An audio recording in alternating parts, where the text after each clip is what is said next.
Ողջույն։ Երբևէ ձեզ հետ պատահել է, որ մի նոր բառ եք սովորում, իսկ հաջորդ օրն արդեն անգամ չեք հիշում, թե ինչի մասին էր խոսքը։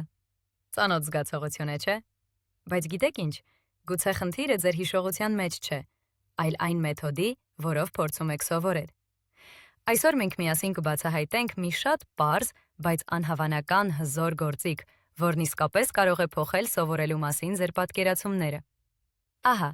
սա այն հարցն է, որը վստահ եմ, մեզնից շատերին է հուզում։ Ինչու է այդպես։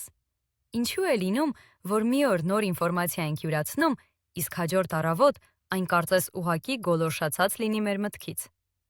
Եթե ձեզ հետ էլ այսպես լինում, ապա դուք կարող եք փորձել այս մեթոդը։ Իմացեք, դուք մենակ չեք։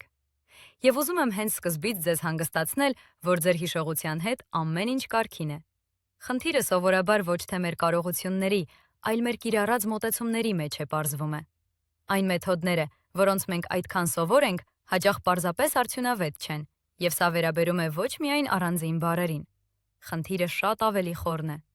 Ի վերջո, մեր նպատակը պարզապես բառեր իմանալը չէ,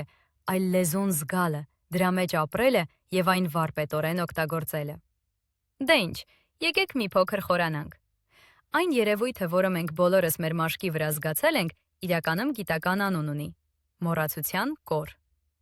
Այն ցույց է տալիս, թե ինչ ահռելի արագությամբ ենք մենք մոռանում նոր ինֆորմացիան, եթե հատուկ ջանք չենք գործադրում այն ամրապնդելու համար։ Բայց մի անհանգստացեք, լավ նորություն կա։ Այս կորը կարելի է հաղթահարել։ Եվ այսպես, ո՞րն է այդ լուծումը։ Պատկերացրեք ոչ թե ուղղակի բառերի մի չոր ցուցակ, այլ մի կենդանի, փոխկապակցված համակարգ։ Մենք դա անվանում ենք բառերի ցանց։ Սա մի գործիք է, որը շատ պարզ է իր էությամբ, բայց անչափ հզոր իր ազդեցությամբ։ Լավ, բայց ինչ է այդ իրականում։ Պատկերացրեք, որ ամեն մի նոր գաղափար մի փոքրիկ կղզի է։ Ուղղակի անգիր անելը նման է այդ կղզու անունը հիշելուն։ Վերջ։ Իսկ բառերի ցանցը կամուրջներ կառուցելն է։ Դուք կապում եք այս նոր կղզին այն ամենի հետ, ինչ արդեն գիտեք, ու արդյունքում ստեղծում եք գիտելիքի մի ամբողջ քարտեզ։ Իսկ ինչու է սա այդքան լավ աշխատում։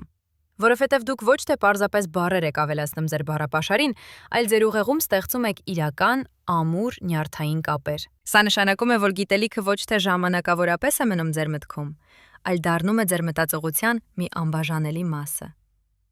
Տեսությունը հիանալի է, բայց ամենահետաքրքիրը իհարկե գործնական մասն է։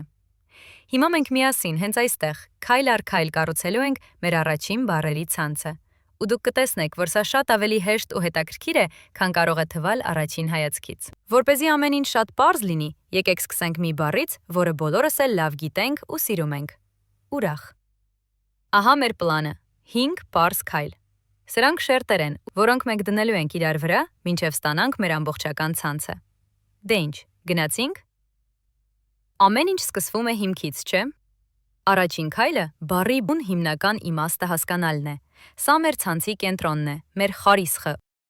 Այսինքն հաճույք կամ բավարարվածություն զգալ։ Պարզ է այնպես, չէ՞։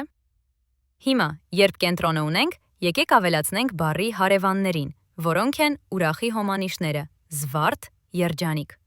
Իսկ հականիշները՝ տխուր, դժբախտ։ Սա շատ կարևոր է, որովհետև օգնում է ոչ միայն հասկանալ, թե ինչ է նշանակում բառը, այլև թե ինչ չի նշանակում, դրանով իսկ ճշգրտելով նրա սահմանները։ Հաջորդ քայլը իմ ամենասիրելիներից է։ Գտնում ենք բառի, այսպես ասած, լավագույն ընկերներին։ Այսինքն այն բառերը, որոնց հետ նա սիրում է շփվել նախադասության մեջ։ Օրինակ մենք ասում ենք շատ ուրախ կամ անչափ ուրախ։ Սա օգնում է բառը սովորել ոչ թե մեկուսացված, այլ իր բնական միջավայրում։ Եվ վերջապես, ամենակարևոր քայլը։ Մենք պետք է բառին կյանք տանք, իսկ դրա համար պետք է այն օգտագործենք իրական նախադասության մեջ։ Ուրախ եմ քեզ տեսնելու համար։ Այս քայլով մենք պասիվ գիտելիքը վերածում ենք ակտիվ կարողության։ Լավ, մենք կառուցեցինք այս փոքրիկ ցանցը, բայց գուցե դուք հիմա մտածում եք, լավ, բայց ինչու է սա այդքան արդյունավետ։ Իսկապես, սա է ամբողջ գաղտնիքը։ Եկեք պարզենք, թե ինչ գիտություն է թաքնված այս ամենի հետևում։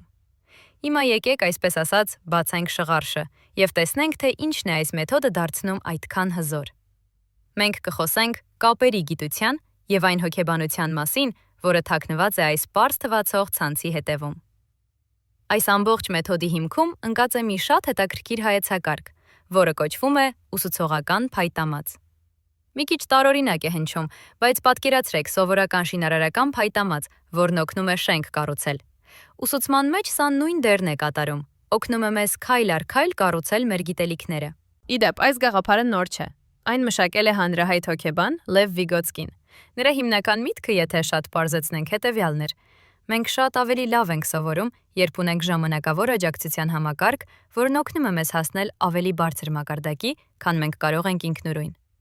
Եվ ահա ամենակարևոր միտքը. բառերի ցանցը հենց ձեր անձնական, ուսուցողական փայտամածն է, ոչ ոք այն ձեզ համար չի կառուցում, դուք ինքներդ եք այն ստեղծում։ Յուրաքանչյուր նոր կապ, որ դուք ավելացնում եք, լինի դա հոմանիշ, թե նախադասության օրինակ, ամրացնում է ձեր գիտելիքի կառույցը։